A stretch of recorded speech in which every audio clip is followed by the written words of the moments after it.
Good Morning Business, French Tech. Et on repart à Davos. Christophe Jacques-Usine sera à 7h20 avec Dust, la start-up française de l'IA générative que tous les fonds s'arrachent. Mais là, on va parler lutte contre les hallucinations, aussi avec une star, Christophe. Je suis avec une autre vedette de l'IA, la française, Alex Combessy, pour Giscard. Bonjour. Bonjour. D'abord, il faut que je vous demande pourquoi Giscard. Alors, c'est avec un K, mais effectivement, quand on est français, quand on a une boîte qui s'appelle Giscard, on se dit quelle drôle d'idée. Oui, alors j'ai trouvé le nom Giscard en référence à Isaac Asimov, qui est un auteur de science-fiction, qui a inventé dans les années 70 le concept de loi de la robotique. Ouais. Et notamment un personnage qui s'appelle Giscard dans les romans invente le concept de loi zéro de la robotique, comme quoi les robots ne peuvent pas nuire à l'humanité, ni laisser l'humanité se nuire à elle-même. Donc c'est une des fortes raisons pour lesquelles on a fondé la boîte. Alors ça, c'est une vraie question. Hein. Et justement, votre boulot, ça va être d'empêcher que les robots nuisent à l'humanité en vérifiant ce qu'ils font, en vérifiant ce que l'IA fait. Est-ce qu'elle est victime d'hallucinations? Est-ce qu'elle raconte n'importe quoi? Vous allez tester, vous, les IA. C'est votre boulot dans le grand puzzle de l'IA qui est en train de se mettre en place. C'est exactement ça en fait. Nous, on développe des méthodes de test qualité pour les IA. Le test qualité, c'est des choses qu'on connaît dans le domaine du logiciel ou même pour tester des voitures, des produits industriels. Nous, on a depuis 2 ans et demi qu'on a monté la boîte, créé tout un ensemble de tests quantitatif en fait pour mesurer les hallucinations, les erreurs, les biais éthiques, les failles de sécurité des modèles et notamment pour l'IA générative. Ouais. Alors justement, si vous êtes avec nous aujourd'hui, c'est que vous êtes aussi dans les bagages d'Emmanuel Macron qui vous emmène avec lui pour montrer d'abord que la French Tech continue, que notamment dans l'IA, on a plein de pépites qu'on va essayer de faire grandir. Vous, ça fait 2 ans et demi. Depuis 2 ans et demi, il y a eu l'explosion, en tout cas dans le grand public, de la connaissance de l'IA générative. Est-ce que 2 ans et demi après, est-ce que là vous dites on a eu la bonne intuition, on sait où on va et depuis quelques mois l'accélération fait qu'on est prêt? Oui, on a eu beaucoup de chance. Il y a eu une vraie accélération des déploiements des IA qui s'est accompagnée du coup d'une augmentation des risques en fait, parce qu'on commence à confier de plus en plus de tâches importantes aux IA, d'où le besoin en fait de plus en plus critique de tester en fait.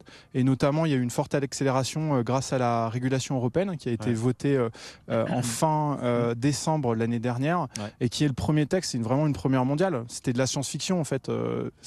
Quand je parlais des lois de la robotique d'Isaac Asimov. C'était de la science-fiction. Aujourd'hui, c'est une réalité. Il y a en fait des lois sur l'IA. Mais maintenant, la question, c'est comment en fait on met ça en place. Une fois qu'on a dit qu'il fallait tester les IA, comment on s'y prend? Alors, comment vous faites, vous, justement? C'est quoi? Vous faites tourner l'IA pour voir toutes les erreurs qu'elle fait, ou il y a d'autres méthodes plus mathématiques, plus rationnelles de faire ce boulot-là?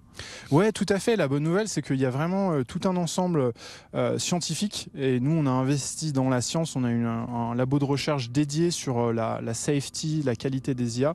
Mais il y a un ensemble de méthodes quantitatives, par exemple pour quantifier le degré des biais, la toxicité, pour mesurer les hallucinations, les failles de sécurité. Des méthodes qui utilisent à la fois des choses parfois où il y a de l'IA pour tester l'IA, où l'IA fait partie de la solution, et aussi des méthodes issues de la recherche en cybersécurité. Alors c'est évidemment, je crois que vous êtes une des coqueluches de l'IA, tout le monde s'arrache, tout le monde veut rentrer à votre capital. Vous en tenez où aujourd'hui sur le tour de table? Vous avez levé combien? Et qui sont aujourd'hui vos principaux investisseurs? On a levé il y a 1 an et demi avec Elaya, qui est un fonds français, ainsi que BCMR Venture Partner, un fonds américain. On a eu la chance d'avoir une subvention de EIC Accelerator, qui est la branche d'investissement de la Commission européenne. C'était l'été dernier. Et notamment pour financer en fait des outils pour faciliter la compliance à ce fameux EU AI Act. Et donc là, on a déjà des clients en fait payants, notamment des gens comme iAdvice, des gens comme AXA.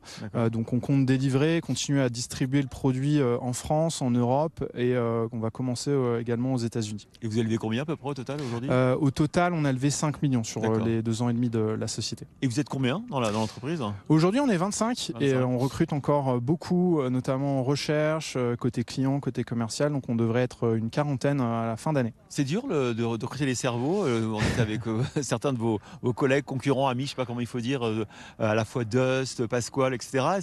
Est-ce que entre vous, c'est la guerre des talents? Oui, c'est difficile. Nous, on a vraiment fait partie de l'international. On a 20 personnes qui sont issues de plus de 10 nationalités différentes.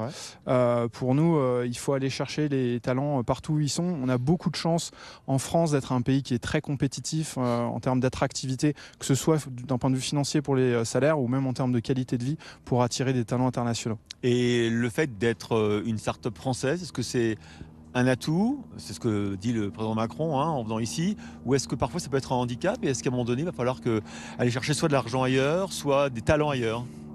Je pense que la France a un vrai atout parce que depuis une dizaine d'années, on a fait le parti de l'attractivité, de l'excellence technologique et scientifique, qui sont vraiment dans l'ADN français, tout en étant très ouvert au monde extérieur en fait. Avant de créer Giscard, je travaillais chez Dataiku, qui est une licorne franco-américaine, qui a toujours fait le parti en fait de créer de la technologie en France, mais de l'exporter en fait. D'accord. Donc il y a une vraie French touch dans l'IA. Ouais, absolument, absolument. Ouais, c'est vrai. Ouais. Bon, tant mieux. Écoutez, on y croit aussi. Alors, merci beaucoup, Alex Combesi, pour Giscard avec un K, d'avoir été notre invité. Et puis, bonne continuation, bonne chance. Merci beaucoup.